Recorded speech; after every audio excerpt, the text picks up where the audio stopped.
As many of you are aware, enlisted semi-automatic rifles typically follow a convention based on battle rating. BR2 semi-automatics have 5 to 6 rounds. BR3 semi-automatics mostly fire 10 rounds from a stripper clip-fed magazine, and BR4s have 10-round detachable magazines, with ex-Gold Order semi-autos of the same battle rating having around 20.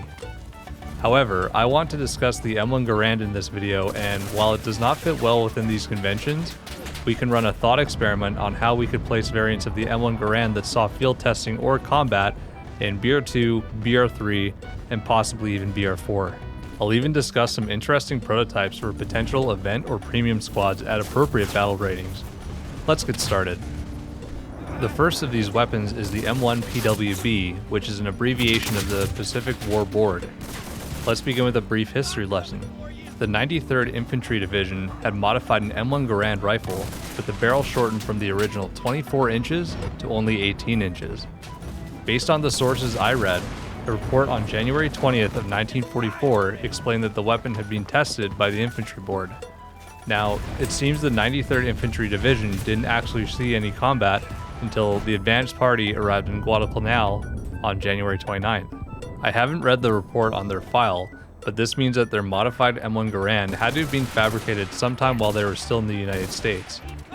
Regardless of the origins, this weapon would actually be the basis for the M1 E5 tanker and paratrooper Garand prototypes in mid-1944.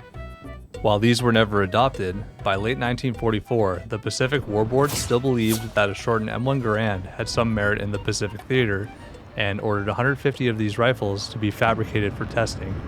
This was done by an Army Ordnance Unit of the 6th Army in the Philippines, and whether they actually saw combat or not, we know a few of these rifles were tested by an informal committee on Nomfor Island in New Guinea on October 1944. Between this test, as well as a later test in Aberdeen Proving Ground between one of these weapons and Springfield Armory's T-26, the weapon wasn't deemed suitable for service. But what stumps me is, what happened to the other 140-something rifles? Were they used in the Philippines? Someone let me know in the comments. Anyways, the M1 PWB could work as a BR2 semi-automatic rifle for the American tech tree, as it may have plausibly been used with over 100 examples. Compared to the M1 Garand currently in the game, the main difference would be the damage at only 13.9, but a lack of bayonet and other minor stat nerfs would compensate for its above-average 8-round magazine for the BR. If we compare this gun to the Fedorov M1912, it has lower damage, no bayonet, and a slower rate of fire, so I think that mostly compensates for the extra 3 rounds of ammo per magazine. What do you guys think? There is also potential for the M1 Modified to appear as a BR2 premium squad for the 93rd Infantry Division, which was a colored unit in the United States Army. Moving on, the current M1 Garand in the game at BR3 is the M1 Garand Gas Port, or M1940. However, I would like to replace it with the M1 Garand Gas Trap, or M1935. The M1 Garand initially used this gas trap system as there was skepticism around drilling a gas port into the barrel of the M1 Garand. The system originated in the Danish Bang rifle, and it was also used by the German Gewehr 41 before accepting a gas port system in the Gewehr 43. Before I get sidetracked too much, the gas trap M1 Garand would take the place of the existing M1 gas port, and aside from a minor model tweak, would be the exact same statistically. At BR3, we could also see the Garand T3E2 as an event or premium weapon, which is the Garand that beat the Pedersen rifle in 1929 trials with the .276 cartridge. What this does is allow for the gas port model, the M1 Garand gas port, or M1940, to become a BR4 rifle.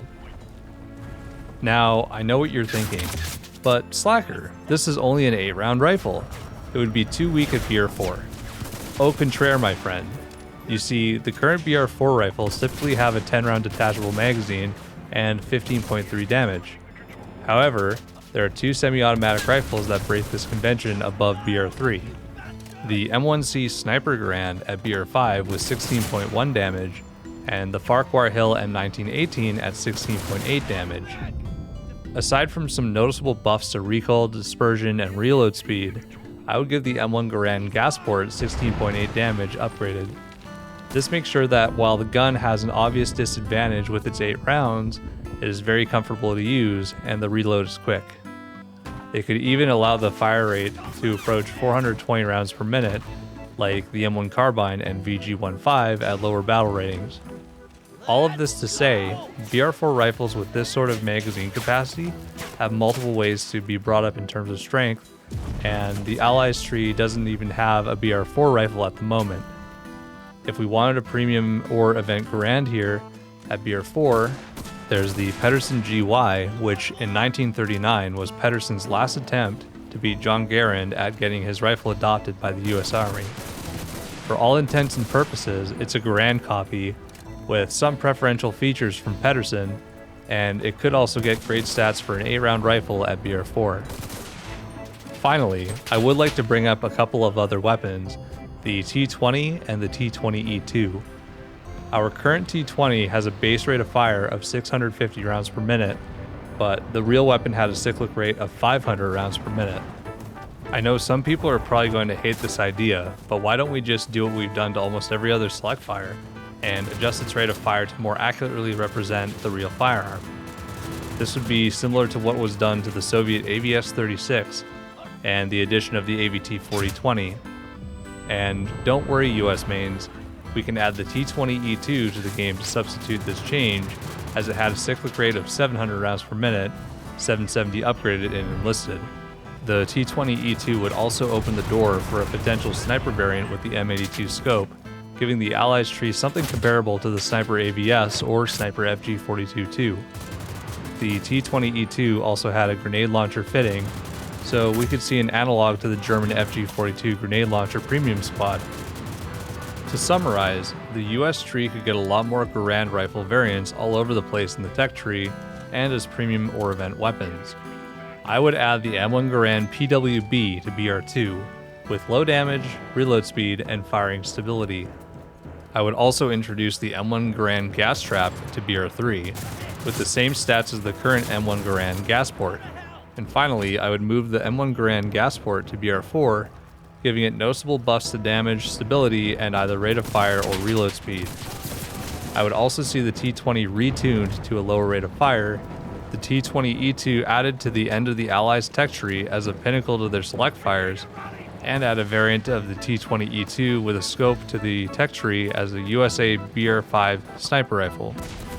As for premiums or event weapons, I would add the M1 Garand Field Modification as an event or premium squad in the 93rd Infantry Division at BR2, the T3E2 Garand as a BR3 event or premium weapon, the Pedersen GY at BR4 as an event or premium weapon as well, and the T3E2 grenade launcher as an event or premium squad at BR5.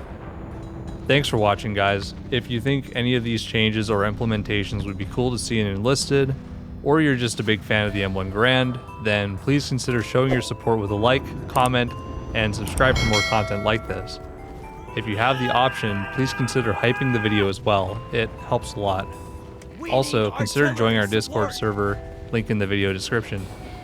Thanks again for watching. I'll see you all in the next video.